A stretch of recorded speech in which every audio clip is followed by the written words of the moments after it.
কতটা সময় অতিক্রান্ত হয়েছে ওর জানা নেই।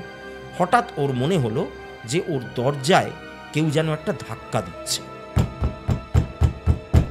হঠাৎ সুস্মিতার মনে হলো যে ওর খাটের পাশে কেউ যেন এসে দাঁড়িয়েছে। সবাই হুড়মুড় করে যখন ভেতরে ঢুকলো তখন দেখছে যে সুস্মিতা ফ্যানের সঙ্গে ওর ওড়নাটাকে পেঁচিয়ে মানে আত্মহত্যা করতে যাবে এরকম একটা অবস্থা। আপনি মানুন চাই না মানুন দিদি, ও কিন্তু এখনো এখানে রয়েছে।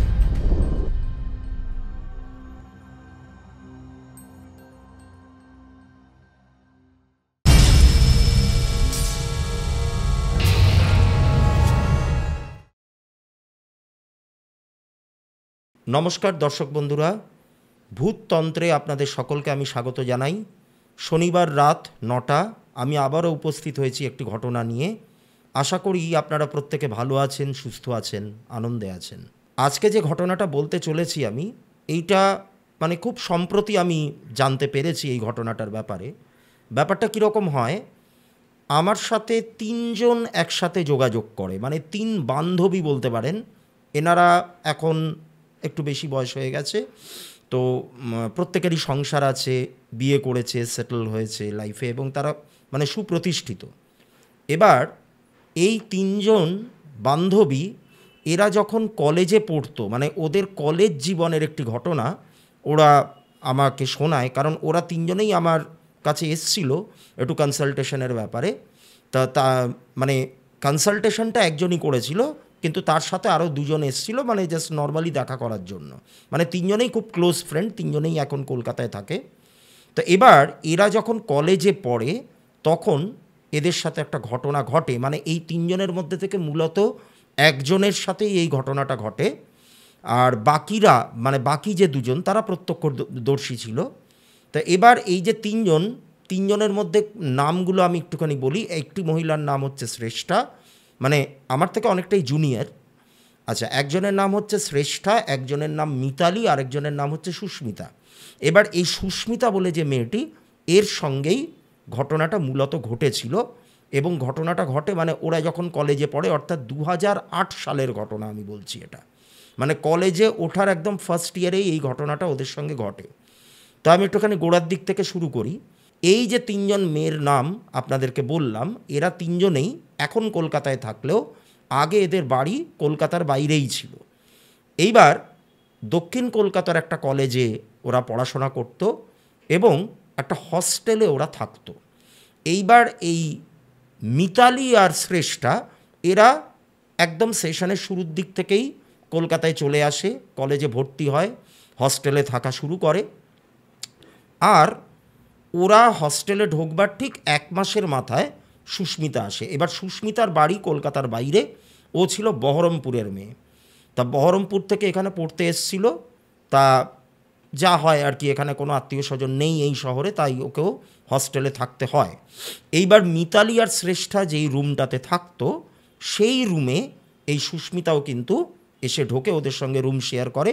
এবার দিনে দিনে মানে যত দিন গড়ায় তত এই 3 বান্ধবীর মধ্যে একটা হৃদ্যতার সম্পর্ক তৈরি হয়। মানে ওরা একদম খুব ভালো বন্ধুতে পরিণত হয়।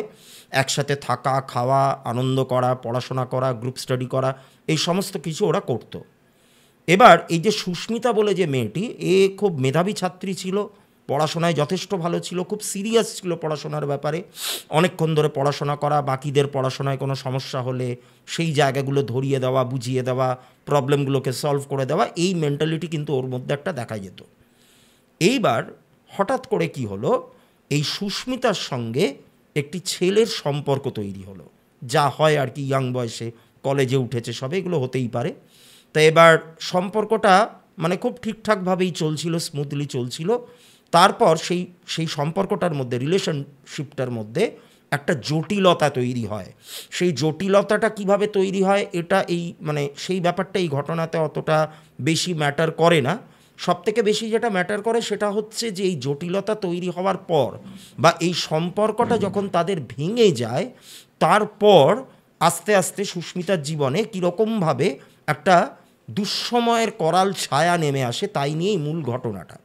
তা মুদ্রা কথা হলো, এই যে সম্পর্কটাতেও গেছিল এই ছেলেটির সঙ্গে, এই সম্পর্কটা আস্তে আস্তে ভাঙনের পথে যায়, নিয়ে তারপর সম্পর্কটা পুরোপুরি বিচ্ছিন্ন হয়ে যায়।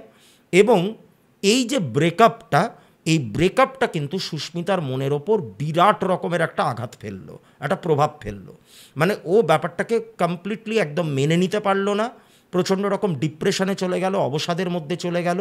ওর যে নিত্যনৈমিত্তিক যে স্বাভাবিক রুটিনটা নির্ঘণ্ট সারাদিনের, সেইটা পুরো একদম ঘেটে গেল। অর্থাৎ কীরকম হলো, ও পড়াশোনায় প্রচণ্ড সিরিয়াস, এটা আমি আপনাদেরকে বলেছি, ও প্রচুর টাইম ধরে পড়াশোনা করত। কিন্তু এই ঘটনাটা ঘটবার পর ও আস্তে আস্তে পড়ার ওপর থেকে ওর মনটা উঠে যেতে শুরু করলো, অর্থাৎ একটা অনীহা তৈরি হলো। এইবার আগে যেরকম পড়াশোনা করতো সেরকম আর করছে না, সারাটা দিন ও শুয়ে বসে কাটাচ্ছে, একটা ডিপ্রেশনের মধ্যে থাকছে। কলেজ কখনো কখনো অ্যাটেন্ড করছে, মানে ক্লাসগুলো কখনো কখনো অ্যাটেন্ড করছে, কখনো কখনো করছে না, এরকমভাবেও চলছে। পড়াশোনা প্রায় ছেড়ে দেওয়ার মতো অবস্থা।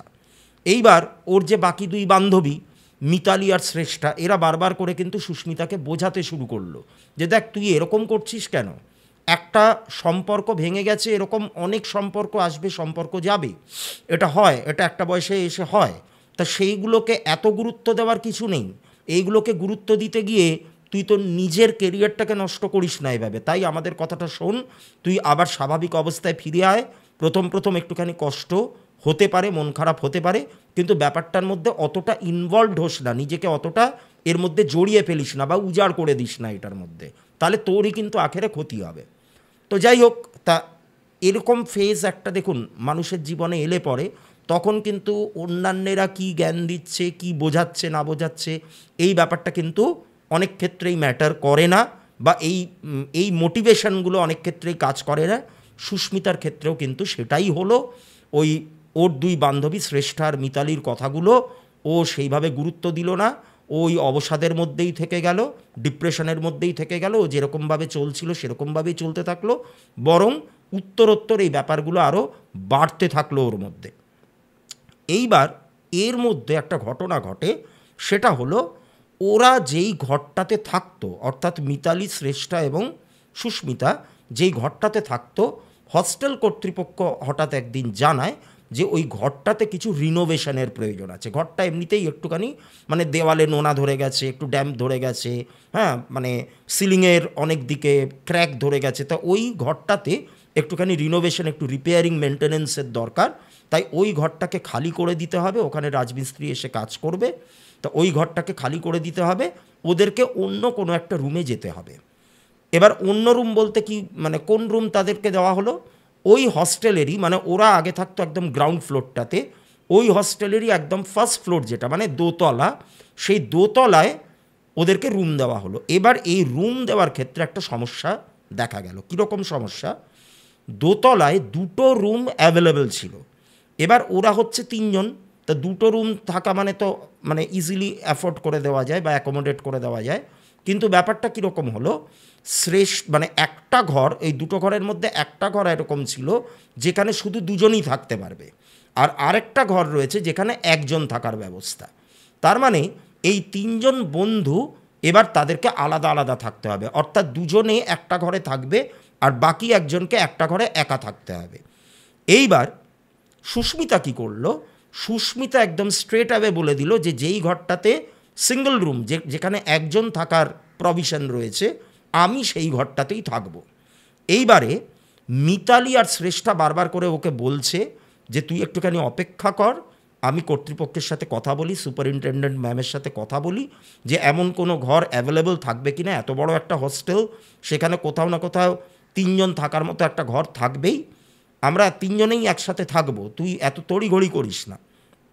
আসলে ব্যাপারটা হচ্ছে কি, ওদের মধ্যে যেই সাইকোলজিটা প্লে করছিল বা যে দুশ্চিন্তাটা কাজ করছিল, সেটা হচ্ছে যে সুস্মিতা একেই এরকম ডিপ্রেশনের মধ্যে রয়েছে, ওর জীবনে এরকম একটা মানে বাজে ঘটনা আর কি, হ্যাঁ, অনাকাঙ্ক্ষিত একটা ঘটনা ঘটে গেছে। তা এবার একা একা যদি ও থাকে, কারো সঙ্গ যদি না পায়, ও আরও বেশি করে ডিপ্রেশনের মধ্যে চলে যাবে। এবার এই ডিপ্রেশন থেকে মানুষ নানান রকম উল্টোপাল্টা পদক্ষেপ নিয়ে নিতে পারে। তা ও যদি সেরকম কিছু একটা করে তাহলে কিন্তু খুব সমস্যা হয়ে যেতে পারে। তা সেই ভয়টাতেই, সেই আশঙ্কাটাতেই ওরা এই কথাটা সুস্মিতাকে বলে কারণ সুস্মিতা যদি তখন স্বাভাবিক অবস্থায় থাকতো তাহলে হয়তো এই ব্যাপারটা ওদেরকে অত ভাবাতো না, কিন্তু যেহেতু ও স্বাভাবিক অবস্থায় ছিল না, ও একটা ঘোরের মধ্যে ছিল, একটা অবসাদের মধ্যে ছিল, তাই জন্যই এই কথাটা তাদের মাথায় এলো। কিন্তু সুস্মিতা কিছুতেই ওদের কথা শুনছে না। ও বারবার আরও উল্টে বলছে যে না, আমি একাই থাকবো, আমার এখন কারোর সঙ্গ ভালো লাগছে না, কারোর প্রেজেন্স আমার পছন্দ হচ্ছে না, আমি একটু একা নিজের মতো করে থাকতে চাই, তাই আমি এই সিঙ্গেল রুমটাই নেব, আমাকে কিন্তু তোরা বাধা দিস না। এবার সুপারিনটেনডেন্ট ম্যাম যিনি, তিনি কিন্তু এই সুস্মিতার এই কথায় খুব একটা করলেন না, মানে আপত্তি জানালেন না, উনি কিন্তু রুমটা অ্যালট করে দিলেন। তাও শ্রেষ্ঠা আর মিতালির মধ্যে কিন্তু একটা খুঁতখুঁতানি থেকেই গেছিল। এইবার এখানে একটা কথা বলে রাখা দরকার, যেটা শ্রেষ্ঠা মিতালি এরা দুজনেই লক্ষ্য করেছিল, সুস্মিতা অতটা লক্ষ্য করেছিল কি না, কারণ তখনও একটা ঘোরের মধ্যে রয়েছে, ও নিজের মধ্যে নেই, ও মন খারাপের মধ্যে দিয়ে যাচ্ছে, অবসাদের মধ্যে দিয়ে যাচ্ছে। শ্রেষ্ঠা আর মিতালি যেটা আমাকে বলল সেটা হচ্ছে যে দেখুন, ওরা যখন গ্রাউন্ড ফ্লোরটাতে থাকতো, গ্রাউন্ড ফ্লোরে মোটামুটি যতক্ষণ না ডিনার হচ্ছে, ঠিক আছে, ডিনারটা যতক্ষণ না হচ্ছে ততক্ষণ কিন্তু করিডোরে মেয়েরা যাতায়াত করা, এই সেই, হ্যাঁ, মানে দাঁড়িয়ে দাঁড়িয়ে গল্প গুজব করা, এই ব্যাপারগুলো কিন্তু ছিল। কিন্তু ফার্স্ট ফ্লোরে যেখানে ওরা এলো, এই ফার্স্ট ফ্লোরটাতে সন্ধে 6টা কি 6:30টার পর যখন একটু অন্ধকার হয়ে আসে, এবার আমি যেই সময়কার কথাটা বলছি সেই সময়টা ছিল শীতকাল, মানে ডিসেম্বর কি ডিসেম্বরের মাঝামাঝি, শুরুর দিক বা মাঝামাঝি এরকম একটা টাইমে। তা তখন এমনিতেই আপনারা জানেন যে তাড়াতাড়ি অন্ধকার হয়ে যায়। তা এবার ওই টাইমটাতে ওরা দেখতো যে যেই অন্ধকার নেমে আসছে বা যেই একটু সন্ধে হয়ে যাচ্ছে, 6টা পেরিয়ে যাচ্ছে, তখন পুরো করিডোরটা কিন্তু খালি হয়ে যায়। অর্থাৎ ওই ফ্লোরটাতে যতগুলো রুম আছে প্রত্যেকটা মেয়ে সেই রুমের মধ্যে ঢুকে যায়, খুব প্রয়োজন না পড়লে তারা কিন্তু করিডোর থেকে অতটা বেরোয় না। এবার ব্যাপারটা অ্যাবনর্মাল কেন, তার কারণ ও মানে ওই ফার্স্ট ফ্লোরের ওপরেও আরও একটা ফ্লোর ছিল যেখানে অন্যান্য রুম, অন্যান্য মেয়েরা রয়েছে, সেখানেও কিন্তু এই ব্যাপারটা হতো না, মানে মোটামুটি সন্ধ্যের পরেও লোকজন থাকতো, বেরোতো, করিডোর দিয়ে যেত, গল্পগুজব করতো, এগুলো হতো। কিন্তু ফার্স্ট ফ্লোরটাতেই যেন সন্ধ্যের পর একটা অদ্ভুত রকমের নিস্তব্ধতা বিরাজ করতো। প্রত্যেকের ঘরের মধ্যে ঢুকে গেছে, ঘরের মধ্যে থেকে কথাবার্তা, গল্পগুজবের আওয়াজ আসছে, পড়াশোনার আওয়াজ আসছে, সবই ঠিক আছে, কিন্তু কেউ আর করিডোরে বেরোচ্ছে না, খুব প্রয়োজন না হলে কেউ আর করিডোরে বেরোচ্ছে না। মাঝে মধ্যে কালেভদ্রে একবার করে ওই সুপারিনটেনডেন্ট ম্যাম এসে একটুখানি ঘুরে যায়, প্রত্যেকের ঘরে ঘরে একটুখানি খবর নিয়ে যান যে কারোর কিছু দরকার আছে কি না, আদারওয়াইজ আর কিন্তু সেখানে আর অন্য কোনো অ্যাক্টিভিটিস দেখা যায় না। যাই হোক, তা এই ব্যাপারটা শ্রেষ্ঠা আর মিতালি এদের দুজনেরই কিন্তু একটু অবাক লাগে, একটু বিস্ময়কর লাগে। এই ব্যাপারটা এর আগে কখনো, ওরাও তো নতুন এসছে, এর আগে কখনো ওরা কিন্তু ফিল করেনি। এবারে কি হলো, সুস্মিতা যেই ঘরটায় রয়েছে সেই ঘরে সেদিন রাতেই ওর একটা অদ্ভুত রকমের অভিজ্ঞতা হলো। দেখুন, আমি আগেই বলেছি যে ও একটা মন খারাপের সিচুয়েশনের মধ্যে দিয়ে যাচ্ছে। তা এবার এইটার ফলে কি হচ্ছে, ওর খাওয়া দাওয়া বলুন, ওর পড়াশোনা বলুন, এই যে ডেইলি রুটিনগুলো, এই রুটিনগুলো তো একটু ঘেটে গেছে। ও প্রপার টাইমে ডিনার করছে না, করতে গেলেও অল্প একটুখানি কিছু খেয়ে আবার ঘরে চলে আসছে, এরকম করে মানে করছিল। এইবার সেদিন রাতে কি হয়েছে, প্রথম রাত যেটা ওই ঘরে, সেদিন রাতে ও ওর ঘরের মধ্যে রয়েছে, পড়াশোনার পাঠ তো প্রায় চুকেই গেছে বলা যেতে পারে, ও একটু বেশি রাত অবধি পড়ার ওর অভ্যেস ছিল, কিন্তু তখন আর ওর পড়াশোনার ওপর কোনো রকম মন নেই। ও কি করেছে, ঘরের লাইটটাকে অফ করে একটা জিরো পাওয়ার জ্বালিয়ে ওর খাটের ওপর চুপচাপ শুয়ে রয়েছে কম্বল মুড়ি দিয়ে।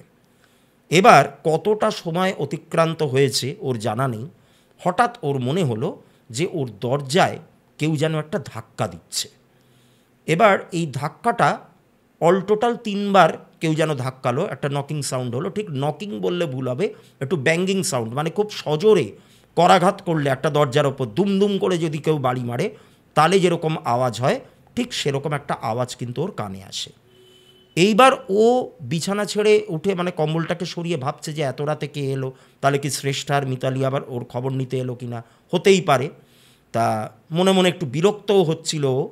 তা ও বিছানার ওপরে বসেই ও ভেবেছে যে ওরাই এসছে, যে আমাকে এখন বিরক্ত করিস না, হ্যাঁ, মিতালি আর শ্রেষ্ঠার নাম করে বলছে, আমাকে এখন বিরক্ত করিস না, তোরা এখান থেকে চলে যা, আমাকে একটু একা থাকতে দে, প্লিজ আমাকে একটু একা থাকতে দে, এই ফেসটার মধ্যে দিয়ে আমি যতদিন যাচ্ছি আমার কারোর সঙ্গ ভালো লাগছে না, ইত্যাদি ইত্যাদি যা বলারও বলছে। এবারও দেখছে যে বাইরে থেকে কোনো সাড়া শব্দ নেই, ও যে কথাগুলো বলল বাইরে থেকে কোনো সাড়া শব্দ নেই। সাধারণত কি হয়, যদি আমার খুব ক্লোজ ফ্রেন্ড এসে আমার ঘরের দরজাটা ধাক্কায়, তারপরে যদি আমি এরকম কোনো কথা বলি, সে কিন্তু আরেকবার আমাকে কনভিন্স করার চেষ্টা করবে দরজাটা খোলার জন্য, কিন্তু ওরা সেটা করলো না, মানে বাইরে যারা রয়েছে তারা সেটা করলো না। এইবার তখন এই সুস্মিতার একটুখানি ডাউট হলো যে তাহলে এলোটাকে, তাহলে কি অন্য কেউ এলো, অন্য কাউকে কি ও এই কথাটা বলে ফেললো, বা সুপারিনটেনডেন্ট ম্যাম কি এসছেন ওর খবরটা নিতে, তাকে এই কথাগুলো বলে ফেললো, তাহলে তো খুব অন্যায় হলো, তাহলে তো খুব বাজে ব্যাপার হয়ে গেল। নিজের ওপরে নিজেরই একটু লজ্জা লাগলো, প্লাস একটু ভয়ও করলো। ও তখন কি করলো, উঠে গিয়ে দরজাটা খুলেছে। দরজাটা খোলার সাথে সাথে ও দেখছে কেউ কোথাও নেই, পুরো করিডোরটা ফাঁকা, একটা মৃত্যুসম নীরবতা যেন পুরো করিডোরটা জুড়ে বিরাজ করছে। আবছা আবছা হলদেটে আলো সেই করিডোর জুড়ে জ্বলে রয়েছে, কিন্তু কোনো মানুষের কোনো চিহ্ন সে কিন্তু দেখতে পেল না। এবার ও ওই কথাগুলো বলা আর তারপরে উঠে দরজা খোলা, এইটার মাঝখানে 1 মিনিটেরও ব্যবধান ছিল না হয়তো। এবার ওইটুকু টাইমের মধ্যে যদি কেউ নক করে ওখান থেকে চলেও যায়, তাহলে এতটা কম সময়ের মধ্যে সে কিন্তু নিজেকে কমপ্লিটলি আড়াল করে ফেলতে পারবে না, তার কারণ সামনেই সিঁড়ি আছে আর তার আশেপাশে সমস্ত ঘরগুলো, সেখান থেকে আর কিন্তু এদিক সেদিক চলে যাওয়ার ফাঁক ফোকর দিয়ে কোনো কিন্তু উপায় নেই। তাই এই ব্যাপারটা ওর প্রচণ্ড রকম অদ্ভুত লাগলো। এবার ও কিছুক্ষণ দরজার বাইরে উঁকি ঝুঁকি মেরে কে কে বলে ডেকে, যখন আর কোনো রকম সাড়া শব্দ পেল না, তখন আবার ও ঘরের মধ্যে ঢুকে দরজাটা বন্ধ করে দিয়েছে। এবার ডিসেম্বর মাস, ঠান্ডা ভালোই থাকবে, কিন্তু আপনারা বলুন কলকাতা শহরের মতো এরকম একটা জনবহুল একটা শহরে একটা ঘরের মধ্যে কতই বা ঠান্ডা থাকতে পারে, যতই সেটা ডিসেম্বরের মাস হোক না কেন, একটা মোটামুটি একটা চলনসই ঠান্ডা থাকবে। একদম হাড় কাঁপানো, মানে যেখানে ঠক ঠক ঠক ঠক করে মানুষ কাঁপছে, মানে একটা পাহাড়ি এলাকায় একটা বরফের এলাকায় যেরকম ঠান্ডা থাকে, সেই রকম ঠান্ডা তো একটা কলকাতার ঘরে থাকবে না, সে যতই শীতকাল হোক না কেন। কিন্তু সুস্মিতার মনে হলো যে ওই ঘরের টেম্পারেচারটা হঠাৎ করে ড্রাস্টিক্যালি ফল করতে শুরু করেছে এবং রীতিমতো ওর ঠান্ডা লাগছে। মানে যেরকম একটা পাহাড়ি এলাকায় খুব হাই অল্টিটিউডে গেলে পরে যেরকম আমরা ফিল করি যে প্রচণ্ড রকম ঠান্ডা লাগছে, গায়ে সোয়েটার ফোয়েটার জড়িয়ে উলিকট জড়িয়ে লোকে বসে থাকে, ওই রকম টাইপের একটা অ্যাবনর্মাল ঠান্ডা, একটা অস্বাভাবিক রকমের একটা ঠান্ডা ওই ঘরটার মধ্যে ও কিন্তু অনুভব করতে শুরু করলো, যেটা এতক্ষণ পর্যন্ত ছিল না।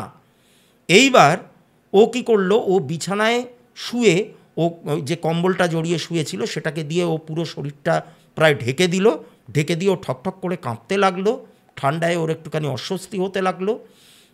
সামনে জানলাটা খোলা ছিল, সেই জানলাটাকেও বন্ধ করে দিল।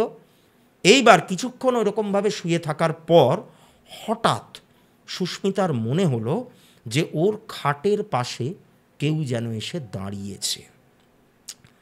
এবার ও কী করলো, ও একটুখানি কম্বলের মধ্যে থেকে মুখটাকে বার করে এদিক সেদিক দেখলো, কিন্তু কাউকেই কিন্তু ও দেখতে পেল না।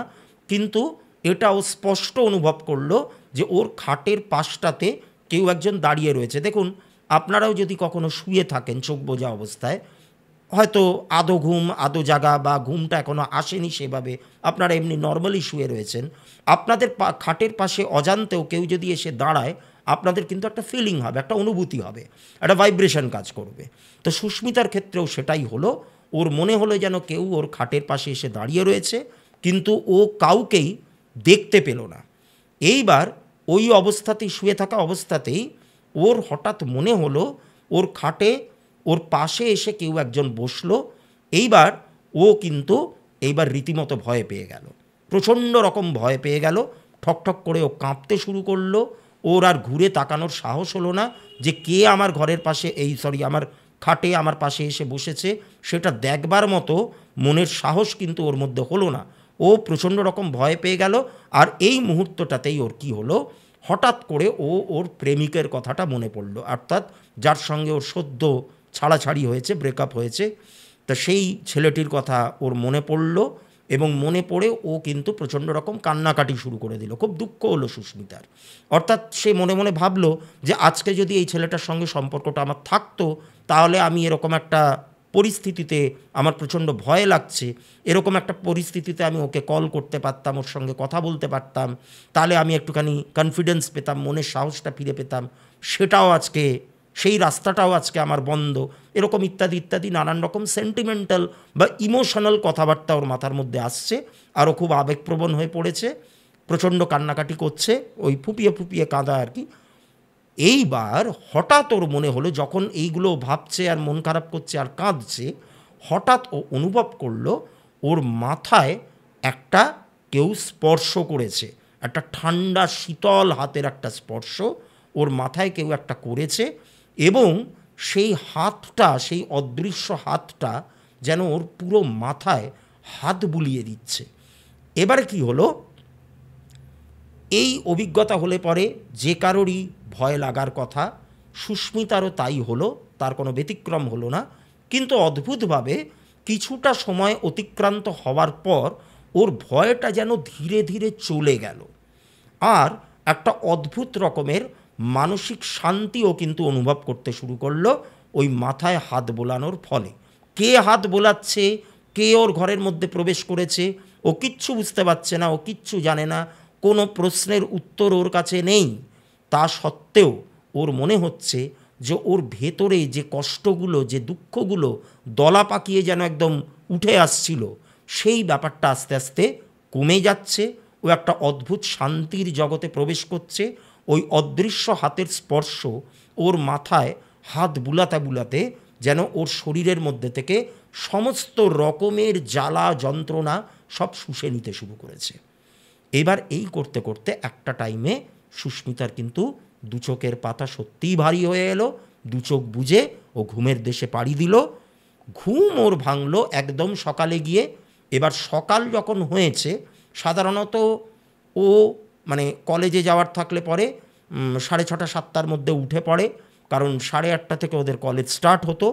এইবার ওর যখন ঘুমটা ভেঙেছে তখন দেখছে ঘড়ির কাঁটা প্রায় 10টা পেরিয়ে গেছে, অর্থাৎ অনেকটা সময় ধরে সে ঘুমিয়েছে।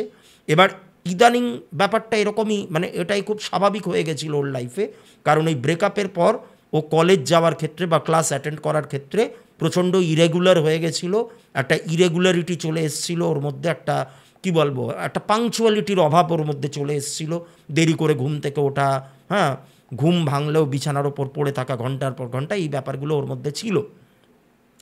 তো এবার যখন ওর 10টার সময়, 10টার পরে যখন ঘুম ভেঙেছে, ও যখন ঘর থেকে বেরিয়ে এসছে, বেরিয়ে এসে দেখছে যে পুরো হস্টেল ফাঁকা, কারণ প্রত্যেকেই চলে গেছে ক্লাস অ্যাটেন্ড করতে। এবার শ্রেষ্ঠা আর মিতালির যে ঘরটা, সেখানেও তালা ঝুলছে, অর্থাৎ ওরাও বেরিয়ে গেছে। এবার সুস্মিতা ভাবলো যে ওরা হয়তো যাওয়ার আগে বারবার করে সুস্মিতাকে ডেকেছে, ডেকে পায়নি, ও তখন ঘুমাচ্ছিল। তো যাই হোক, ও আবার ওর ঘরের মধ্যে চলে আসে। এবার ঘরে চলে আসার পর হঠাৎ করেই ওর শরীরটা প্রচণ্ড দুর্বল লাগতে শুরু করে, অর্থাৎ ওর মনে হচ্ছিল যেন ওর মধ্যে থেকে সমস্ত জীবনী শক্তি, সমস্ত প্রাণ শক্তি যে ব্যাপারটা, সেই ব্যাপারটাকে কেউ যেন শুষে নিয়েছে, কেউ যেন ওটাকে নিংড়ে বার করে নিয়েছে। ও সেই উদ্যমটা খুঁজে পাচ্ছে না, ও সেই উত্তেজনাটা খুঁজে পাচ্ছে না, ও সেই কর্মক্ষমতাটা খুঁজে পাচ্ছে না, যেটা কদিন ধরেই হচ্ছিল, কিন্তু আজকে সকালে এই ব্যাপারটা যেন ওর সাথে আরও বেশি রকম হচ্ছে। ওর আর কিছুই করার ইচ্ছা হচ্ছে না। ও তখন কি করলো, ও আবার ঘরের মধ্যে চলে এসে আবার বিছানায় টানটান হয়ে শুয়ে পড়ল, আর বারবার করে গতকাল রাতের কথাগুলো ও মানে ওর মাথায় ঘুরপাক খেতে লাগলো। অর্থাৎ এই যে ঘরের টেম্পারেচারটা হঠাৎ করে অনেকটা ঠান্ডা হয়ে যাওয়া, অ্যাবনর্মালি ঠান্ডা হয়ে যাওয়া, তারপরে ঘরের মধ্যে কারোর প্রবেশ করা, কারোর ওর মাথার কাছে বসে ওর মাথায় হাত বুলিয়ে দেওয়া, অথচ কাউকে দেখতে না পাওয়া, এই ব্যাপারগুলো ওকে কিন্তু বারবার হন্ট করতে শুরু করলো যে তাহলে কে এসছিল এই ঘরটাতে। কিন্তু যত এই ব্যাপারগুলোকে নিয়ে ভাবতে শুরু করলো, তত যেন ওই যে ওই অদৃশ্য যে এনার্জিটা, তার প্রতিও কেন জানি না আকৃষ্ট হতে শুরু করলো। অর্থাৎ সেটার কারণ ওর কাছেও ক্লিয়ার নয়, স্পষ্ট নয়, কিন্তু বারবার করে মনে হতে লাগলো যে ওই প্রেজেন্সটাই ওর দরকার, যে না থেকেও এখানে বিদ্যমান, যে সামনাসামনি সরাসরি এসে হয়তো দেখা দিচ্ছে না, সশরীরে হয়তো দেখা দিচ্ছে না, কিন্তু তার প্রেজেন্সটাকে সে ফিল করাচ্ছে, সে অনুভব করাচ্ছে, সে উপলব্ধি করাচ্ছে, এবং সেই উপলব্ধি করানোটা এতটাই জোরালো, এতটাই জোরদার যে ওইটা না হলে যেন সুস্মিতার চলছে না। সুস্মিতা যেন ওই শক্তিটার ওপর, ওই অদৃশ্য শক্তিটার ওপর আস্তে আস্তে অনেক বেশি নির্ভরশীল হয়ে পড়ছে। এইবার এই করে তো সারাটা দিন কাটলো। বিকেলবেলায় যখন কলেজ শেষ হলো তখন শ্রেষ্ঠা আর মিতালি ইয়ের ঘরে যায়, সুস্মিতার ঘরে যায়, গিয়ে তাকে বলে যে তুই আজকে কলেজে গেলি না, দেখ আজকে যাওয়ার পরে মানে আমরা যখন কলেজে যাচ্ছি তখন বারবার করে তোকে ডেকেছি, তুই কিন্তু দরজাও খুলিসনি, কোনো সাড়া দিসনি। আমরা যখন কলেজে বেরোবো তখন সুপারিনটেন্ডেন্ট ম্যামের সঙ্গেও আমার দেখা হয়েছে, উনি কিন্তু ব্যাপারটা ভালো রকমভাবে নোটিস করেছেন ফ্রম দ্য ডে ওয়ান। তুই যেদিন থেকে কলেজে যাচ্ছিস না সেদিন থেকে কিন্তু ওনার একটা নজর আছে। উনি কিন্তু বারবার বলেছেন যে তোমাদের ওই বান্ধবীকে তোমরা কিন্তু বলে দিও, আমরা কিন্তু ওকে ওয়ার্নিং দিতে বাধ্য হব। এই হস্টেলে থাকতে গেলে এখানকার রুলস, এখানকার ডিসিপ্লিন, এগুলো মেনে চলতে হবে। কলেজে কিন্তু নিয়মিত যেতে হবে, ক্লাস অ্যাটেন্ড না করে সারাটা দিন হস্টেলে কিন্তু এভাবে বসে থাকা যাবে না। এটা তোমরা তোমাদের বান্ধবীকে বলে দিও। এইবার এগুলো তো সুস্মিতা শুনলো, ওর কোনো অভিব্যক্তি নেই, ও এক কান দিয়ে শুনে আরেক কান দিয়ে বার করে দেওয়ার মতো অবস্থা এরকম। এরপর ওর সাথে এই সুস্মিতাকে কেন্দ্র করে আরও ভয়ঙ্কর একটা ঘটনা ঘটে। ও সেদিনও কলেজে যায়নি যথারীতি। এইবার সন্ধেবেলায় মিতালি আর শ্রেষ্ঠা যখন ফিরেছে, ওদের আরও কিছু কাজ ছিল, কোথাও একটা ক্লাস অ্যাটেন্ড করার ওদের ছিল, সেটা করে ওদের সেদিন একটু মানে হস্টেলে ঢুকতে একটুখানি দেরি হয়ে গেছে, একটু সন্ধ্যা হয়ে গেছে। তা দেখছে যখন ওরা ওদের ঘরের দিকে যাচ্ছে, সুস্মিতার ঘরের দরজাটা আলতো করে ভেজানো, ওটা ভেতর থেকে তখনও বন্ধ নেই। তা ওরা নর্মালি জাস্ট নক করে মানে ওর পারমিশন ছাড়াই ঘরের মধ্যে ঢুকে গেছে। ঢুকে গিয়ে একটা অদ্ভুত দৃশ্য এবং ভয়ানক দৃশ্য ওদের নজরে পড়ল। ওরা দেখছে সুস্মিতা খুব নোংরাও এর মধ্যে হয়েই গেছে, মানে ও সারাটা দিন একা একা থাকে, স্নান টান খুব একটা করে না, প্রয়োজনের অধিক খাবার খায়, হ্যাঁ, কেমন একটা মানে শরীরটাও কেমন একটু শুকনো হয়ে গেছে, অপরিষ্কার অপরিচ্ছন্নতা ওর মধ্যে দেখা যাচ্ছে, যেটা খুবই অ্যাবনর্মাল, কারণ ও এমনিতে প্রচণ্ড টিপটপ টাইপের মেয়ে, কিন্তু ওই ফেজটাতে ওর মধ্যে এরকম একটা অপরিচ্ছন্নতার একটা প্রভাব এসে পড়েছিল। একটা দুর্গন্ধ ওর গা দিয়ে সবসময় বেরোতো, ওর কাছে কেউ ঘেঁষতে চাইতো না, এরকম অদ্ভুত অদ্ভুত ব্যাপার ওর সঙ্গে কিন্তু হতো বা ওর মধ্যে কিন্তু প্রকাশ পেত। তা সেরকমই ওই শ্রেষ্ঠা আর মিতালি ওর ঘরের মধ্যে ঢুকে দেখে যে ও বিছানার ওপরে বসে রয়েছে, চুল পুরো খোলা, উস্কো খুস্কো আলু থালু চুল। এবার ও যেন কারোর সাথে একটা কথোপকথন চালিয়ে যাচ্ছে, ঘরে কিন্তু কেউ নেই, অথচ ও কারোর সাথে একটা কথা বলে যাচ্ছে, কাউকে দেখা যাচ্ছে না। ও যেখানটায় বসে আছে তার একটু পাশেই একটা থালা রাখা, সেই থালাতে বেশ কিছুটা ভাত তখনও পড়ে রয়েছে, সেই ভাতটা কোনো একটা ঝোল টোল দিয়ে মাখা ভাত এরকম রয়েছে, আর চারদিকে ছড়িয়ে রয়েছে মাছের কাঁটা চারদিকে বিছানার ওপরেই যত্রতত্র ছড়িয়ে রয়েছে। এবার সুস্মিতা কি করছে, ওই থালার মধ্যে থেকে অল্প একটুখানি ভাত তুলছে, তুলে মনে হচ্ছে ওর যেন সামনে কেউ বসে আছে, কিন্তু কেউ কাউকে কিছু দেখতে পাচ্ছে না, জানি না সুস্মিতা কি দেখছে তখন। তা সুস্মিতা ওই ভাতগুলোকে তুলে মনে হচ্ছে যেন সামনে বসে থাকা মানুষটার মুখে গ্রাস তুলে দিচ্ছে, আর বলছে বারবার করে অদৃশ্য সেই যেই ওখানে থাকুক না কেন তার উদ্দেশ্যে, যে খা না, খা মাছটা খা, তোর জন্যই তো মাছটা আনা, তুই তো মাছ খেতে ভালোবাসিস, তোর জন্যই আমি এক্সট্রা মাছ নিয়ে এসেছি, তুই খা, তুই নিশ্চিন্ত মনে খা। এরকমভাবে বারবার করেও কথোপকথন চালিয়ে যাচ্ছে। এইবার এইটা দেখে শ্রেষ্ঠা মিতালি দুজনেই ভয় পেয়েছে। এবার মিতালি একটু বেশি ভীতু প্রকৃতির আর কি, তো ও একটু চিৎকারও করে উঠেছে। এবার এই চিৎকার করে ওঠায় সুস্মিতার কিন্তু সম্বিত ফেরে, ও ঘুরে তাকিয়ে যেই দেখে মিতালি আর শ্রেষ্ঠা ওখানে দাঁড়িয়ে রয়েছে, ও কিন্তু প্রচণ্ড বাজেভাবে ও রিয়্যাক্ট করে, ও প্রচণ্ড রকমভাবে রেগে ওঠে, রেগে গিয়ে ও চিৎকার করে ওঠে, চিৎকার করে বলে ওঠে যে তোরা কেন এসছিস, তোরা দেখছিস না আমার ঘরে লোক রয়েছে, আমার বান্ধবী বসে রয়েছে, তোরা কেন এভাবে আমাকে ডিস্টার্ব করছিস।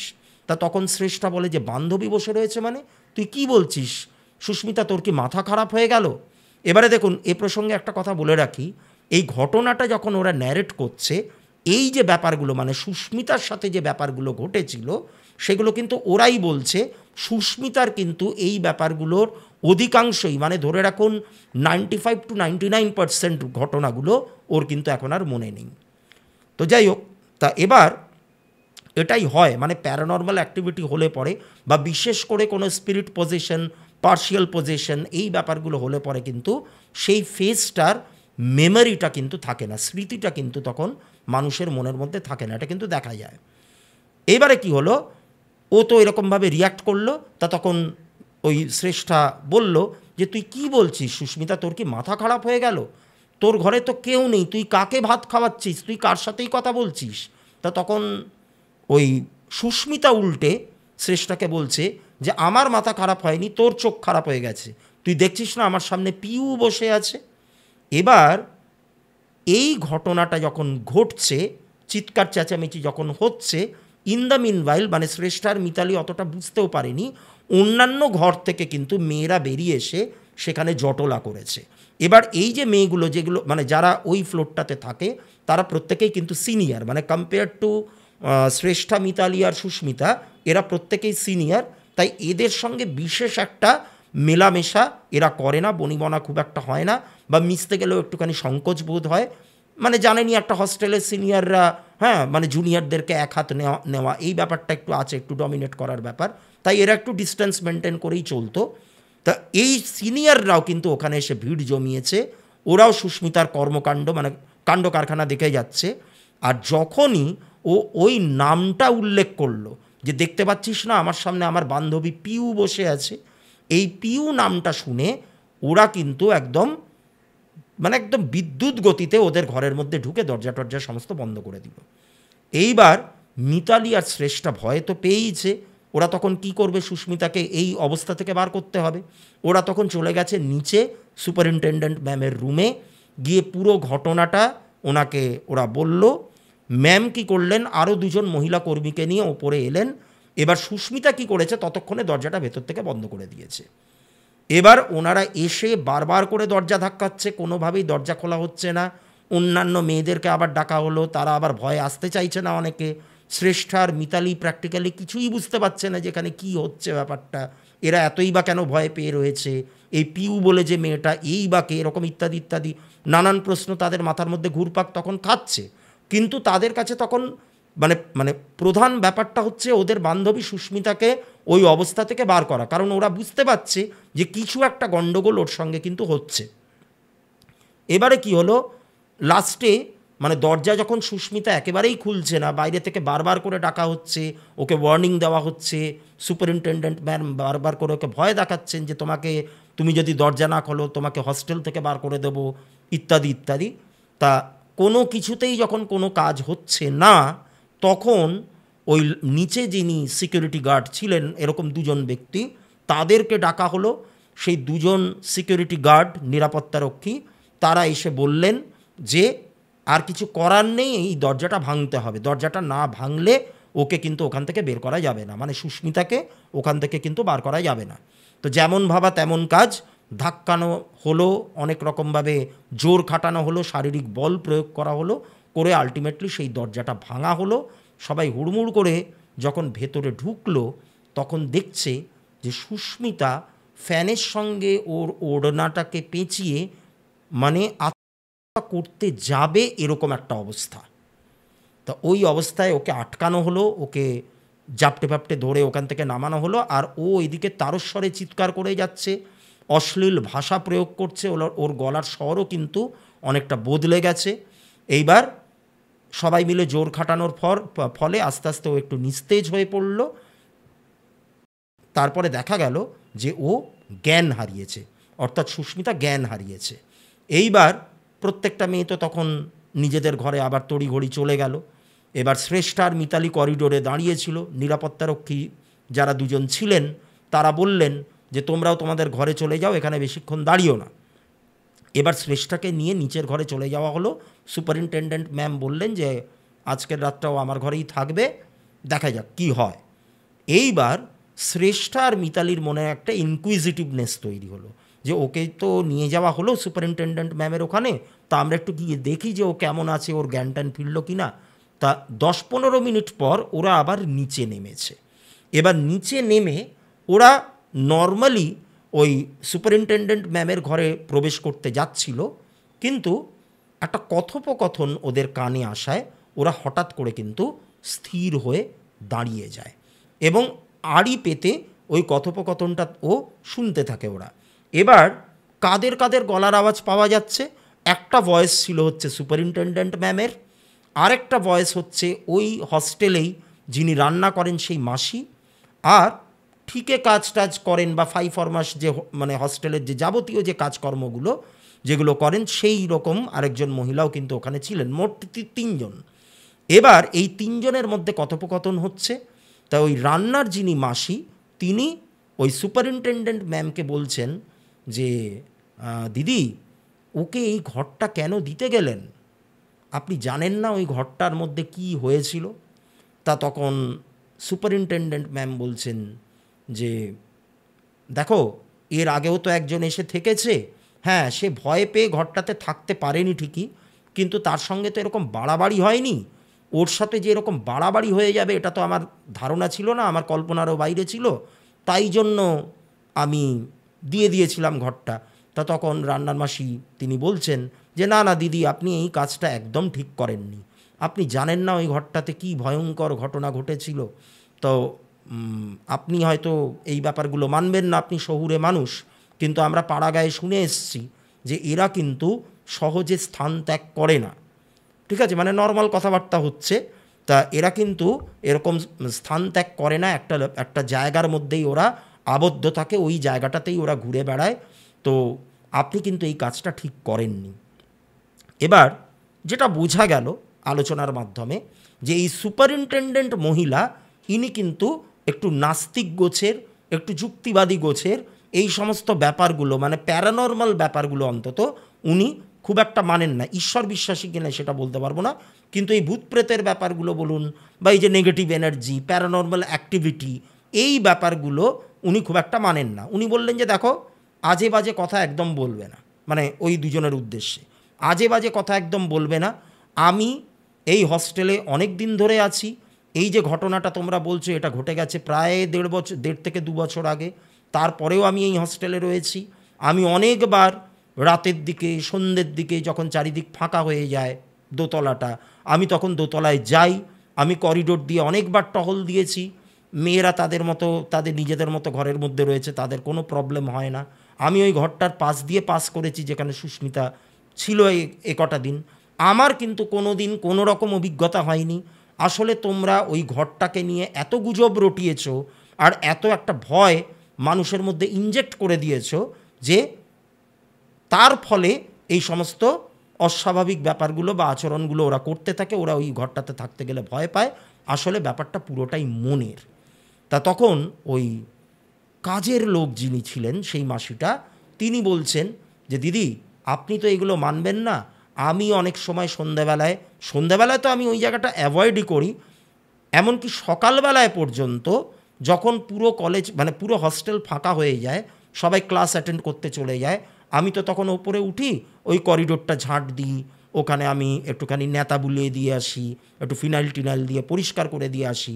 তো ওইটা যখন করি, যখন ওই ঘরটার পাশ দিয়ে আমি যাই, তখন কিন্তু মাঝে মধ্যেই আমার শরীরটা ভারী হয়ে আসে, মনে হয় যেন আশপাশে কেউ দাঁড়িয়ে আমাকে দেখছে। 2-1বার ঘরের ভেতর থেকে আমি কান্নার শব্দ পর্যন্ত পেয়েছি। আপনি মানুন চাই না মানুন দিদি, ও কিন্তু এখনও এখানে রয়েছে, ও কিন্তু এখান থেকে যায়নি। আর সবথেকে অদ্ভুত ব্যাপার আপনি দেখুন, এই যে মেয়েটা সুস্মিতাকে দেখিয়ে বলছে, এর তো এই ঘটনাটার ব্যাপারে জানার কথা নয়, তাহলে ওই মেয়েটার নাম এই যে পিউ, এখনও কি ঘটনা সেটা কোনোটাই ক্লিয়ার হয়নি কিন্তু কারোর কাছে, মানে এগুলো সব আড়ি পেতে শোনা হচ্ছে শ্রেষ্ঠার মিতালি আড়ি পেতে শুনছে, কিন্তু এই পিইউকে কার নাম বারবার সুস্মিতা নিচ্ছে আর কাকে নিয়েই বা এরা আলোচনা করছে, এই ব্যাপারটা কোনোটাই ক্লিয়ার না। ওই ঘরটাতে যে এক্স্যাক্টলি কী ঘটনা ঘটেছিল সেই ব্যাপারটা কিন্তু মিতালি আর শ্রেষ্ঠা কেউই বুঝতে পারছে না। ওরা জাস্ট আলোচনাটা করছে আর হিসেবগুলো একটু মেলানোর চেষ্টা করছে। তা তখন ওই মহিলা যিনি আর কি ওই মানে পরিষ্কার টরিষ্কারের কাজ যিনি করেন, তিনি বলছেন ম্যামের উদ্দেশ্যে যে দেখুন, আপনি যত যাই বলুন এই মেয়েটার নাম ও জানবে কি করে, ও হঠাৎ করে এই নামটাই বা কেন বলল, আর ওর মধ্যে এই আচরণগুলোও বা কেন প্রকাশ পাচ্ছে, এটা তো একটু ভেবে দেখবার বিষয়, একটু চিন্তার বিষয়। তা তখন সুপারিনটেন্ডেন্ট ম্যাম বলছে যে দেখো, আমি যতদূর শুনেছি যে এর একটা রিসেন্ট ব্রেকআপ হয়েছে।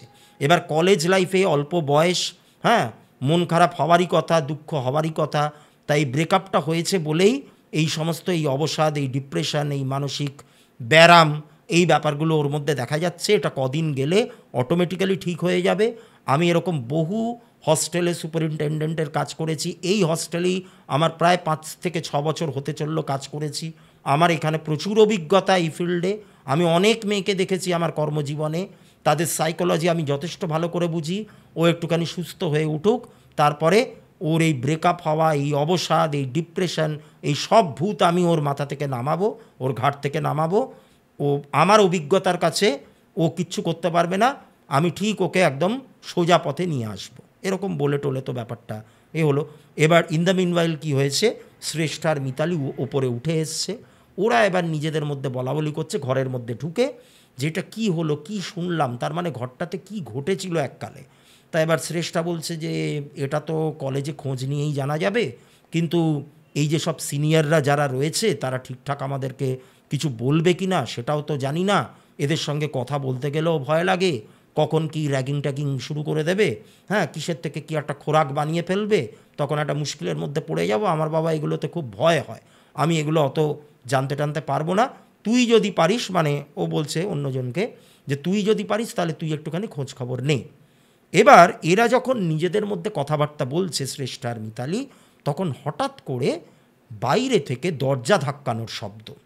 এবার এই যে দরজা ধাক্কানোটা, এটা কিন্তু ওরা যেই ঘরটাতে রয়েছে ওই ঘরটাতে কেউ দরজা ধাক্কাচ্ছে না। এই দরজা ধাক্কানোর শব্দটা একটু দূর থেকে আসছে। ওদের মনে হলো যেটা সুস্মিতার ঘর, মানে সুস্মিতার ঘরটা তো ওদের থেকে আরও 2-3টে ঘর পরে, আর ওদের ঘর থেকে সুস্মিতার ঘরটা স্ট্রেট দেখা যায়। তা ওই ওই দিক থেকে যেন আওয়াজটা আসছে। এবার ওরা নিজেদের মধ্যে বলাবলি করছে যে সুস্মিতা তো ঘরে নেই, ও তো রয়েছে সুপারিনটেন্ডেন্ট ম্যামের রুমে, সেখানেও এখন অজ্ঞান অবস্থায় পড়ে রয়েছে প্রায় বলতে গেলে। তাহলে ওর ঘরে দরজাটা ধাক্কাচ্ছে কে? এবার এইটা যখনই ওদের মাথায় এলো, ওরা একটু হকচকিয়ে গেল যে তাহলে তো ব্যাপারটা স্বাভাবিক নয়। সবাই তো জানে যে ওর ঘরে নেই, তাহলে ওর ঘরের দরজাটা কে ধাক্কাবে? ওরা তখন কি করলো, বিছানা থেকে নেমে ওদের ঘরের যে দরজাটা সেটা অল্প একটুখানি ফাঁক করে বাইরে তাকালো। তাকাতেই একটা ভয়ঙ্কর দৃশ্য তারা দেখতে পেল। তারা দেখতে পেল যে সুস্মিতার ঘরের বন্ধ দরজাটার সামনে একটা ধুলাবৃত পোশাক পরা একটা মেয়ে, ওরই বয়সী মেয়ে দাঁড়িয়ে রয়েছে। চুল প্রচণ্ড রকম নোংরা, চুলে জট পড়া, হ্যাঁ, পুরো শরীরটা ওর নোংরা হয়ে রয়েছে। মেয়েটা ফুপিয়ে ফুপিয়ে কাঁদছে আর বারবার করে ওই দরজাটা ধাক্কাচ্ছে। কিন্তু অবশেষে দরজা যখন কেউ খুলল না, তখন আস্তে আস্তে ওই মেয়েটা করিডোর দিয়ে গিয়ে একদম করিডোরের যেটা শেষ প্রান্ত, যেখানে একদম জমাট বাঁধা অন্ধকার, সেখানেও মিলিয়ে গেল। এবার এই দৃশ্যটা চোখে পড়ার পর মিতালি আর শ্রেষ্ঠা প্রচণ্ড রকম ভয় পেয়ে গেল। তারা ঘরের দরজা বন্ধ করে ছিটকিনি লাগিয়ে বিছানায় বসে ভয়ে তারা কাঁপতে থাকলো এবং তারা নিজেদের মধ্যে বলাবলি করতে লাগলো যে এটা আমরা কি দেখলাম।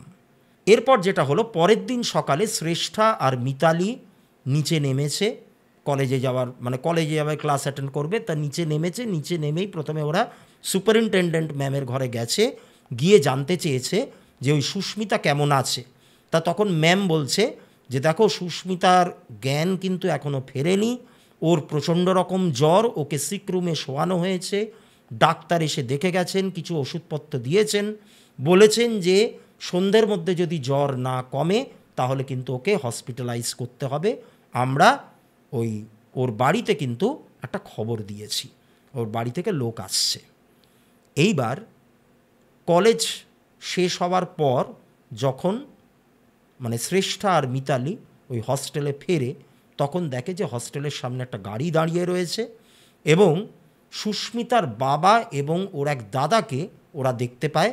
ওরা সেই বহরমপুর থেকে একদম সোজা ড্রাইভ করে কলকাতা অবধি এসছে এই হস্টেলে মেয়ের সঙ্গে দেখা করতে, কারণ হস্টেল থেকে ওদেরকে জানানো হয়েছে। এবার ততক্ষণে ব্যাপারটা কি হয়েছে, সুস্মিতার জ্বরটা নেমেছে, কিন্তু ওর ওই ভুলভাল বকা, চিৎকার চেঁচামেচি করা, এই ব্যাপারগুলো কিন্তু ওর মধ্যে তখন ছিল। এবার সেটা এমন মানে বাড়াবাড়ি পর্যায়ে পৌঁছে গেছে যে ওকে খাটের সঙ্গে হাত বেঁধে রেখে দিতে হয়েছে। এবার এইটা দেখে সুস্মিতার বাবা এবং দাদা দুজনেই কিন্তু প্রচণ্ড রকম রেগে গেছে। ওর বাবা বলে উঠলেন যে ব্যাপারটা কি, আমি কি আমার মেয়েকে হস্টেলে পাঠিয়েছি নাকি কোনো মেন্টাল অ্যাসাইলামে পাঠিয়েছি? ওর হাত ফাত বেঁধে আপনি রেখে দিয়েছেন কেন? মানে ডাইরেক্ট সুপারিনটেন্ডেন্ট ম্যামকে চার্জ করেছে। এবার এই ম্যামও প্রচণ্ড রকম স্পষ্টবাদী। ইনি বললেন যে দেখুন, আজে বাজে কথা আমাদেরকে বলবেন না, আমরা জানি কোনটা হস্টেল কোনটা পাগলাগারদ, কিন্তু হস্টেলে থেকে আপনার মেয়ে যদি পাগলের মতো আচরণ করে তাহলে তো সেই ট্রিটমেন্টটা পাগলাগারদের মতোই হবে। সারা হস্টেল জানে যে গতকাল মানে রাত থেকে সন্ধেবেলা থেকে ও কী করছে এই হস্টেলে। বেশ কিছুদিন ধরে আমরা ওর মধ্যে একটা মানসিক বিকৃতির কিছু লক্ষণ আমরা মানে লক্ষ্য করেছি। ও ঠিকঠাক মতো ক্লাস অ্যাটেন্ড করে না, সারাদিন পড়ে থাকে ঘরের মধ্যে, শুয়ে বসে কাটায়, একটা অবসাদের মধ্যে চলে গেছে। আর গতকাল থেকে তো ওর এই আচরণগুলো আরও প্রচণ্ড পরিমাণে বেড়ে উঠেছে এবং আপনাদের মেয়ে আত্মহত্যা করতে গেছিলো, আত্মহত্যা বেছে নিয়েছিল। আমরা ছিলাম বলেই ওকে কিন্তু বাঁচিয়ে ফেরা গেছে, না হলে আজকে আপনার মেয়েকে আপনারা কিন্তু জীবিত অবস্থায় দেখতে পেতেন না। আর সেটা যদি হতো তাহলে কিন্তু আপনারা আমাদেরকেই দোষ দিতেন, আর তার সাথে তো পুলিশের জেরা রয়েছে। তাই আমাদেরকে কিছু বলার আগে বা আমাদেরকে কোনো জ্ঞান দেওয়ার আগে নিজের মেয়েকে একটুখানি সভ্যভদ্র করুন, তার একটু চিকিৎসা করুন, করে তারপরে ফেরত পাঠান ও সুস্থ হলে। তবে এই হস্টেলেই ওকে আর ফার্দার রাখা হবে কি না এইটা আমি এখনই গ্যারেন্টি দিতে পারছি না। আপাতত আপনারা আপনাদের মেয়েকে নিয়ে এখান থেকে বিদেয় হন, মানে একদম এরকম চাঁচাছোলাভাবে উনি বলেছেন। এইবার ওই বাবা এবং দাদা ওরা কি করে, ওই সুস্মিতাকে ওখান থেকে বার করে গাড়িতে তোলার চেষ্টা করে আর কি। সুস্মিতা কিন্তু তখন প্রচণ্ড রকমের চিৎকার চেঁচামেচি শুরু করেছে। ও কিছুতেই ওই হস্টেল ছেড়ে যাবে না, কিছুতেই ও বাড়ি যেতে চায় না। তার মুখে খালি একটাই নাম, সেটা হচ্ছে পিউ। ও বারবার করে একটাই কথা চিৎকার করে বলতে থাকে যে আমি যদি এখান থেকে চলে যাই তাহলে এই পিউকে কে দেখবে, পিউর সঙ্গে কে কথা বলবে, পিউর সঙ্গে কে গল্পগুজব করবে, আমাকে এখানেই তোমরা রেখে দাও, আমি কিছুতেই বাড়ি যাব না। এই বলে সে প্রচণ্ড রকম ভায়োলেন্ট হয়ে ওঠে, নিজের বাবা এবং দাদার ওপর শারীরিক আক্রমণ পর্যন্ত করতে যায়। তবে আলটিমেটলি ওই সিকিউরিটি গার্ডদের মানে ওদের সাহায্যে ওকে কোনো মতে গাড়িতে তোলা যায়।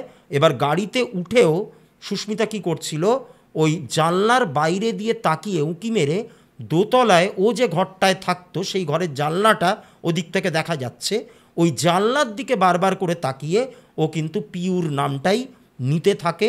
ওর এই চিৎকার চেঁচামেচিতে এবং এই যে সিন ক্রিয়েট ও যে করলো, এর ফলে কিন্তু গোটা হস্টেল ওখানে দাঁড়িয়ে গেছিলো, জড়ো হয়ে গেছিলো।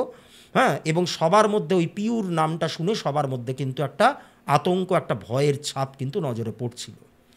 এবার যাই হোক, এবার ওকে সেই সময়কার মতো সুস্মিতাকে নিয়ে ওর বাবা এবং দাদা চলে যায়। ওনারা গাড়ি নিয়েই এসেছিলেন, পুরো একদম স্ট্রেট ড্রাইভ করে ওরা আবার বহরমপুরে ফেরত চলে যায়। এইবার এই ঘটনার যে বাকি অংশটা, এটা পুরোটাই কিন্তু বহরমপুরেই ঘটে। এবার ওখানে নিয়ে যাওয়ার পর সুস্মিতার মাসি, মানে একদম আপন মাসি, ওর তো এই সমস্ত সিমটমসগুলো দেখা যাচ্ছে, সুস্মিতার একদম আপন মাসি ওর ট্রিটমেন্টের দায়িত্ব নেন। তার কারণ হচ্ছে বহরমপুরেরই একটা বড় হাসপাতালে উনি কিন্তু অ্যাটাচড ছিলেন, উনি একজন মনোরোগ বিশেষজ্ঞ। তা উনি ওনার তত্ত্বাবধানেই কিন্তু এই সুস্মিতাকে রাখলেন নিজের কাছে।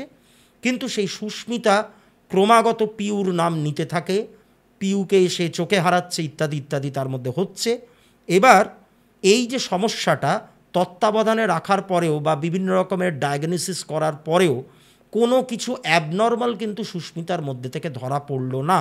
অর্থাৎ ও কেন এরকম করছে, ব্যাপারটা কেন এরকম পর্যায়ে যাচ্ছে। দেখুন মেন্টাল ডিজিজেরও তো নানান রকমের হয়, টেস্ট হয়, যেগুলোর মাধ্যমে মনোরোগ বিশেষজ্ঞরা বোঝেন যেটা মানসিক সমস্যা কতটা ইন্টেন্স, কি করতে হবে, কীরকম কী ওষুধ দিতে হবে, ট্রিটমেন্টটা কীরকমভাবে করাতে হবে, এই ব্যাপারগুলো তো টেস্ট না করলে বোঝা যায় না। তো এক্ষেত্রেও এর কোনো ব্যতিক্রম হলো না, কিন্তু টেস্টে সেরকম কিছুই ধরা পড়ছে না।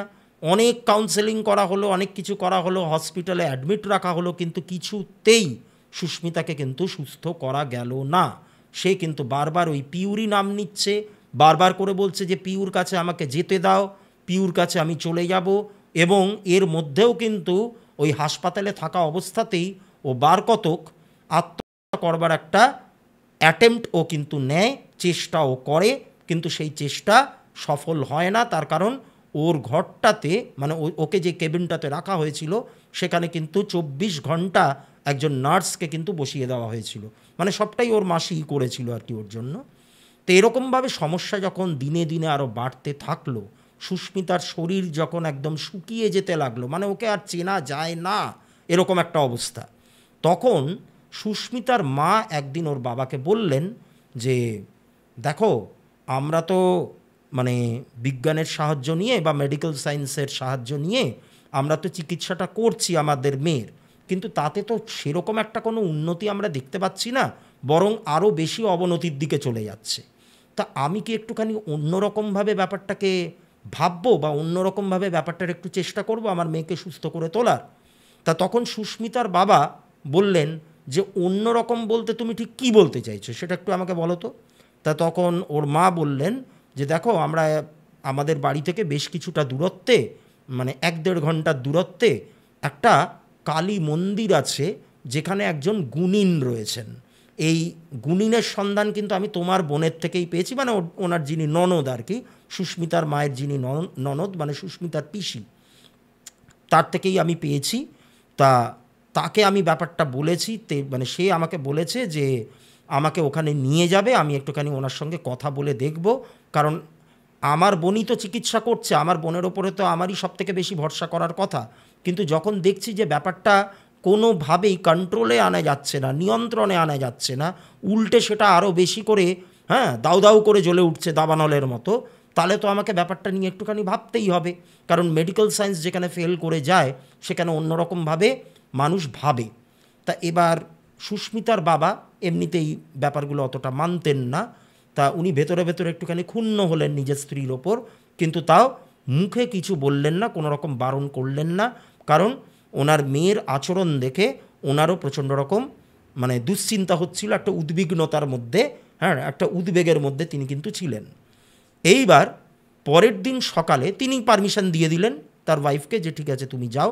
পরের দিন সকালে সুস্মিতার মা এবং সুস্মিতার পিসিমা এনারা দুজনেই গাড়ি করে ওই কালী মন্দিরে যান, এবং সুস্মিতার মা বুদ্ধি করে ওনার মেয়ের একটা ছবি, অর্থাৎ সুস্মিতার একটা ছবি ওনার সঙ্গে নিয়ে যান, কারণ সুস্মিতাকে তো চাইলেই মানে ওরা দেখতে পাবে না উনি, কারণ ও এখন হসপিটালে ভর্তি আছে, তো তাই একটা ছবি নিয়ে যান। এবার সেখানে গিয়ে দেখেন যে সেই গুণিনের কাছে অজস্র মানুষ দেখাতে এসছেন, নানান লোকের নানান রকমের সমস্যা, প্রচুর ভিড়, প্রায় 1.5 থেকে 2 ঘন্টা অপেক্ষা করার পর আলটিমেটলি সুস্মিতার মাকে ডাকা হলো। এবার সুস্মিতার মা ভদ্রমহিলা পুরো ঘটনাটা ন্যারেট করলেন ওই গুণিন মহাশয়কে।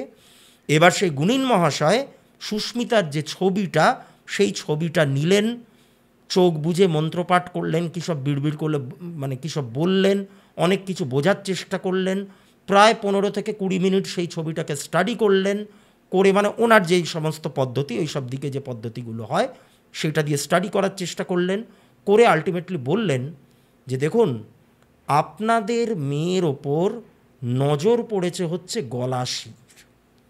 এবার গলাশি কি? গলাশি মানে হচ্ছে খুব বেয়াড়া রকমের একটা প্রেত।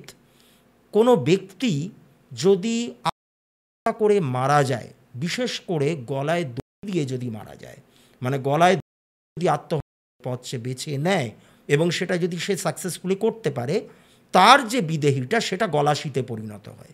এই গলাশির কাজ হচ্ছে অন্য কোনো ব্যক্তিকে আত্মহত্যায় প্ররোচনা দেওয়া এবং সেটাকে মানে সেই ব্যাপারটার সেই কার্যসিদ্ধি করে তাকে আত্মহত্যার পথে ঠেলে দিয়ে তার যে বিদেহীটা সেটাকে তার নিজের দলে টেনে আনা, এটা হচ্ছে গলাশির কিন্তু কাজ। এবার উনি বলছেন যে তোমাদের মেয়ে যেই ঘরটায় থাকতো সেখান থেকেই কিন্তু এই গলাশি ওর পিছু নিয়েছে, ওর ওপরে নজরটা দিয়েছে, এবং এই যে আত্মাটা, যে বিদেহীটা তোমাদের মেয়ের সঙ্গে জুড়ে রয়েছে, সে কিন্তু খুব বেয়াড়া রকমের একটা বিদেহী, প্রচণ্ড যন্ত্রণা নিয়ে সে মারা গেছিল, মনোকষ্ট নিয়ে মারা গেছিল। তাই একে তোমার মেয়ের লাইফ থেকে সরানো বা ওর শরীরের মধ্যে থেকে বার করা বা ওর জীবন থেকে তাড়ানো, এটা কিন্তু খুব মানে চ্যালেঞ্জিং একটা ব্যাপার। বগলামুখী প্রয়োগ না করলে, মানে দশমহাবিদ্যার যে উগ্র রূপগুলো, সেটা বগলামুখী হতে পারে, হতে পারে আপনার ধূমাবতী হতে পারে। তা উনি বগলামুখীরই নামটা নিলেন, যে বগলামুখী প্রয়োগ না করলে কিন্তু এই তোমাদের মেয়েকে বাঁচানো যাবে না। তা এবার সব কিছুরই তো একটা খরচ আছে। তা তখন ওই ভদ্রমহিলা, মানে সুস্মিতার মা, তিনি বললেন যে ঠিক আছে ঠাকুরমশাই, মানে ওই ঠাকুরমশাই ঠিক না, ওই গুণিন আর কি, আপনি এগোন এই কাজটাতে, আমার পূর্ণ সমর্থন রয়েছে, আপনার যা যা করণীয় আপনি তাই করুন, আপনি এই যজ্ঞটা করুন। তারপর একটা দুটো দিন গ্যাপ দিয়ে একটা দিনক্ষণ দেখে ওই যজ্ঞটা করা হয়। এবার যখন যজ্ঞটা হচ্ছে তখন যজ্ঞের ওখানে সুস্মিতার মা এবং মাসি দুজনেই প্রেজেন্ট ছিলেন। সুস্মিতা তখন হাসপাতালে ভর্তি, কিন্তু যেইটুকু টাইম যজ্ঞ হয়েছে সেইটুকু টাইম রাতের দিকে, সেইটুকু টাইম ধরে নাকি সুস্মিতা ওর খাটের ওপর শুয়ে রীতিমতো দাপাদাপি করেছে, ওর মাথাটাকে ঝাঁকিয়েছে, বারবার করে ওই বাঁধন টেনে ছিঁড়ে ফেলার একটা চেষ্টা করেছে, কিন্তু পারেনি। সুস্মিতার মাসিও ছুটে আসে ওকে দেখবার জন্য, দেখে ওই রকম অ্যাবনর্মাল বিহেভিয়ার দেখে উনিও একটু হকচকিয়ে যান, ইঞ্জেকশন দেওয়ার চেষ্টা করেন, কিন্তু কোনোভাবেই সেই ইঞ্জেকশন কাজ করে না, এরকম নানান রকম ব্যাপার হয়। তারপরে আলটিমেটলি ভোর রাতের দিকে, মানে মোটামুটি 3:30 পৌনে 4টে এরকম টাইমে আস্তে আস্তে সুস্মিতার শরীরটা একটু নিস্তেজ হয়ে পড়ে। সুস্মিতার মাসি নিজে বলেছেন যে উনি দেখতে পান যে ওই সুস্মিতার নাকের যে গহ্বর, সেই নাসিকা গহ্বরের মধ্যে থেকে একটা খয়েরি রঙের ধোঁয়া, দমক যেন বেরোচ্ছে, এবং সেটা আস্তে আস্তে হাসপাতালের জানলার বাইরে চলে যাচ্ছে। এবার এইটা যখনই হলো, তারপরেই হঠাৎ করে ওই সুস্মিতার পালস বিট বলুন, হার্ট বিট বলুন, ব্লাড প্রেশার বলুন, এগুলো সব তো মনিটরিং হচ্ছিল, একটা অ্যাবনর্মাল পর্যায়ে পৌঁছে গেছিল, সেইটা আস্তে আস্তে কিন্তু রিকভার করলো, নর্মাল স্টেটে ফেরত এলো। তারপর ও আস্তে আস্তে মানে সেন্সলেস ছিল বেশ অনেকটা টাইম ধরে, কিন্তু পরে যখন জ্ঞান ফেরে তখন ও নিজেকে হাসপাতালে দেখে রীতিমতো অবাক হয়ে যায় যে আমি এটা কোথায় এলাম, আমি তো হস্টেলে ছিলাম। অর্থাৎ এতগুলো দিন ধরে যা যা ঘটেছে এইটার কোনোটারই কিন্তু সুস্মিতার মনে নেই, স্মরণে নেই। তা একটা পুরো ঘোরের মধ্যে ছিল। এবারে যখন পরে ওর মা, ওর বাবা, ওর দাদা, এদের থেকে যখন এই খবরগুলো পায়ও, মানে এই কদিন ধরেও যা যা করেছে, ওর কিন্তু তখন নিজের ওপরে প্রচণ্ড রকম লজ্জা লাগে। ও ভাবে যে আমার জন্যই এরকম একটা সিন ক্রিয়েট হলো। তো যাই হোক, এরপর থেকে সুস্মিতা একদমই নর্মাল হয়ে যায়, ওর সাথে আর কোনো রকম কোনো দিন কোনো অ্যাবনর্মাল কিছু ঘটেনি। ও কলকাতায় ফেরত আসে, কলকাতায় ফেরত এসে আবার ওই হস্টেলেই ওঠে, ওখানেই পড়াশোনা করে। আর ও যে কদিন এই ইয়েতে ছিল, বহরমপুরে ছিল, সেই কদিনের মধ্যে শ্রেষ্ঠা আর মিতালি একটুখানি খোঁজ খবর নিয়ে ওই ওই ঘরটার আসল রহস্যটা কিন্তু খুঁজে বার করে। ওরা জানতে পারে যে ওই ঘরটাতে পিউ নামে একটা মেয়ে থাকতো, এবং এই পিউর এই সুস্মিতার মতোই একবার ব্রেকআপ হয়। এবার সেই ব্রেকআপের যন্ত্রণাটা সে সহ্য করতে না পেরে ওই ঘরের মধ্যে কিন্তু পিউ আত্মহত্যা করে, এবং তারপর থেকে ওর আত্মা নাকি ওখানেই ঘুরে বেড়ায়। এটা অনেকেই মনে করে, অনেকেই বিশ্বাস করে। একমাত্র সুপারিনটেনডেন্ট ম্যাম একটু যুক্তিবাদী বলে তিনি বিশ্বাস করেন না বা মানতে চান না, কিন্তু বাদবাকি অনেকেই কিন্তু এই ব্যাপারটা মানে, বিশ্বাস করে, এবং তারা মানে এই ধারণাটা প্রত্যেকের মধ্যে একদম বদ্ধমূল হয়ে রয়েছে। তো এটাই আর কি। এই কারণেই ওই সাধক ব্যক্তিও দেখুন, উনিও কিন্তু বলেছিলেন যে সুস্মিতার ওপর গলাশির নজর পড়েছে এবং সে কিন্তু তাকে নিজের দলে টানতে চাইছে। তাহলে এটাই ছিল ঘটনা। এবারে ব্যাপারটা দেখুন, আজকে সব কিছুই নর্মাল হয়ে গেছে। শ্রেষ্ঠা, মিতালি আর সুস্মিতা, এদের মধ্যে এখনও সম্পর্ক রয়েছে। তিনজনেই তাদের লাইফে সেটেল, ভালো চাকরি বাকরি করে, একজন হাউসওয়াইফ ওদের মধ্যে অবশ্য। তা আমার কাছে জাস্ট এমনি এসেছিলো কনসাল্ট করতে, ওই সুস্মিতাই কনসাল্ট করতে এসেছিলো যে ও একটা ব্যবসা শুরু করতে চায় আগামী দিনে। তা সেই ব্যবসাটা ওর কেমন যাবে, ওর চার্টে আদৌ ব্যবসার ব্যাপারটা আছে কি না সেই ব্যাপারটা ও আর কি মানে কনফার্ম হতে এসেছিল। তখনই বাকি দুজন এরাও আমার পডকাস্ট শোনে, তাই আমাকে এই ঘটনাটা ন্যারেট করে। খুবই হাড়হিম করা ঘটনা। আর ব্যাপারটা হচ্ছে কি দেখুন, এই যে হস্টেলের রুমটাতে পিউর যখন এরকম একটা ব্যাপার ঘটেছিল পিউর সাথে, ও তারপর ওর যে বিদেহীটা ও কিন্তু খোঁজ করছিল যে ওরকম সমমানসিকতার একটা এনার্জিকে যদি ওর কাছে টেনে আনা যায় তাহলে ওর খুব সুবিধা হবে, ওর সময়টা হয়তো খুব ভালোভাবে কাটবে। এবার এই যে সুস্মিতা যখন ওই ঘরে থাকতে গেল, সুস্মিতা প্রচণ্ড ডিপ্রেস ছিল, সুস্মিতার সাথেও একই রকম ব্যাপার ঘটে, ও প্রেমে ধাক্কা খায়, ওরও ব্রেকআপ হয়, ওরও বয়ফ্রেন্ড ওকে ডিচ করে বলা যেতে পারে, এরকম নানান রকম ব্যাপার ওর সাথেও ঘটে।